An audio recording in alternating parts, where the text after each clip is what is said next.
The story of Ruth and Naomi, a journey through loss, loyalty, and legacy. In the days when the judges ruled, the land of Israel was shrouded in shadows, famine, fear, and uncertainty. It was a time when every man did what was right in his own eyes. And in this chaos, a quiet story begins, one that would shape the lineage of kings and eventually the Messiah himself. Ruth. 1:1 Now it came to pass in the days when the judges ruled that there was a famine in the land. They left Bethlehem, the house of bread, now a land of emptiness, seeking survival in the land of Moab, an enemy nation, but one with food.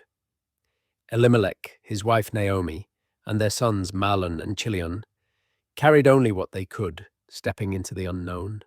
Ruth 1:2 And they came into the country of Moab and continued there.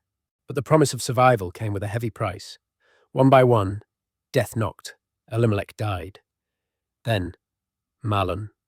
Then Chilion. Naomi, once full, was left empty.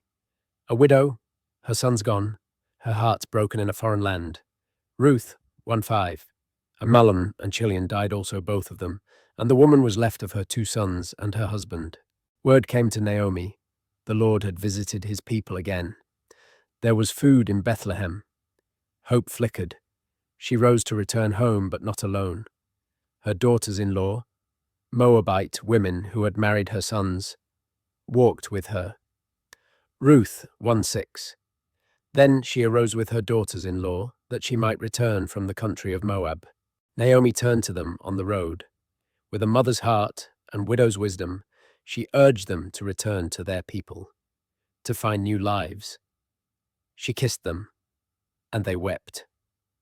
Ruth 1:8-9 Go, return each to her mother's house. The Lord grant you that ye may find rest. Orpah kissed Naomi and turned back, but Ruth clung to her. Naomi pleaded again, Go back to your family and people, my daughter. But Ruth's words pierced the air and time itself, an oath that would echo for generations. Ruth 1:16 Entreat me not to leave thee, for whither thou goest, I will go, and where thou lodgest, I will lodge. Thy people shall be my people, and thy God my God. And so 2 women, one old, one young, made their way back to Bethlehem. The road was long, but Ruth never wavered. When they arrived, the city stirred. Is this Naomi? They asked. But she answered.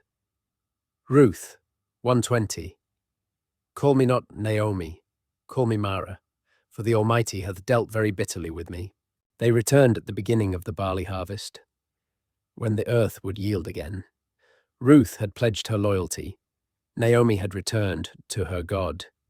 A new chapter was about to unfold. Ruth 1:22 So Naomi returned, and Ruth, the Moabitess, her daughter-in-law, with her in the beginning of barley harvest. 6. Lesson we learn from Ruth. Chapter 1. Number 1. Faithfulness in the midst of loss. In seasons of suffering, it's okay to feel bitter, as Naomi did, but God can still draw us back to himself. Naomi still turned back to the God of Israel. 2. Grief is not a sign of weakness. It's healthy and spiritual to grieve authentically. God can handle your honesty. Naomi openly expressed her sorrow, saying, Call me Mara, for the Almighty has dealt bitterly with me. 3. True loyalty goes beyond obligation. Faithful commitment, especially in hard times, speaks louder than words. True loyalty honors God. Ruth's unwavering loyalty to Naomi is one of the most profound displays of commitment in Scripture. 4th, God's family welcomes all. God's grace is inclusive. Your past or heritage doesn't disqualify you from being used by Him. Ruth was a Moabite, a foreigner, yet she chose to follow the God of Israel and became part of His covenant people. 5. Decisions shape destinies. God uses our everyday decisions, especially those made in faith, to shape incredible futures. Ruth made a life-altering decision to leave her homeland and follow Naomi. That single choice positioned her in the lineage of King David and ultimately Jesus Christ. 6. God is at work, even when we don't see it. Even when life feels empty, God is quietly preparing a harvest of redemption.